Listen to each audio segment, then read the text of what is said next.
சுவிட்சை தட்டுனா வேலை முடியும் என்ற இந்த காலத்திலேயும் அம்மிக்கல், ஆட்டுக்கல், உரல், உலக்கை தயாரிப்பு பணியில் அசத்தும் நபர்.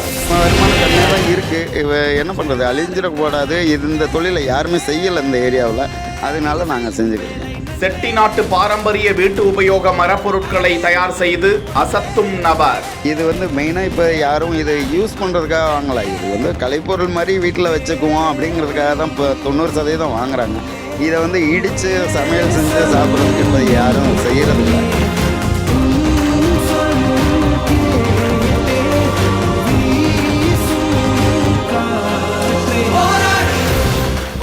மாவட்டம் திருமயம் அருகே உள்ள ராங்கியம் கிராமத்தை சேர்ந்தவர் கதிர்வேல். சுமார் 30 to 40 ஆண்டுகளுக்கு முன்பு வரை அம்மிக்கல், ஆட்டுக்கல், உரல், உலக்கை, ஏர் கலப்பை என மக்கள் கடுமையான உடல் உழைப்பை கொடுத்து வந்ததால் அப்போது சர்க்கரை வியாதி, இரத்த அழுத்தம் உள்ளிட்ட பல பிரச்சனைகளும் இல்லாமல் இருந்தது.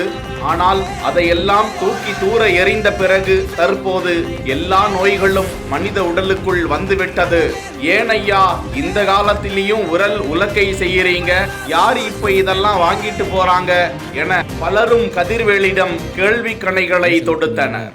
அப்போது நமது செய்தியாளரிடம் பிரத்யேகமாக கூறிய அவர், இப்போதும் நாங்கள் உரல், உலக்கை, ஆட்டுக்கள் உள்ளிட்டவற்றை செய்து கொண்டிருக்கிறோம். ஆனால் அவற்றையும் வாங்கி செல்லும் நபர்கள் வீட்டில் ஃபேன்சி பொருட்களாக வைத்துக் கொள்ளவும், அழகு சாதனங்களாக பயன்படுத்திக் கொள்ளவும் மட்டுமே வாங்கி செல்கிறார்கள். பாரம்பரியத்தை நினைவூட்டுவதற்காக சிலர் அதனை வாங்கி செல்கிறார்களே தவிர அதனை எடுத்து போய் பயன்படுத்துவதற்கு அல்ல என வேதனை தெரிவிக்கிறார்.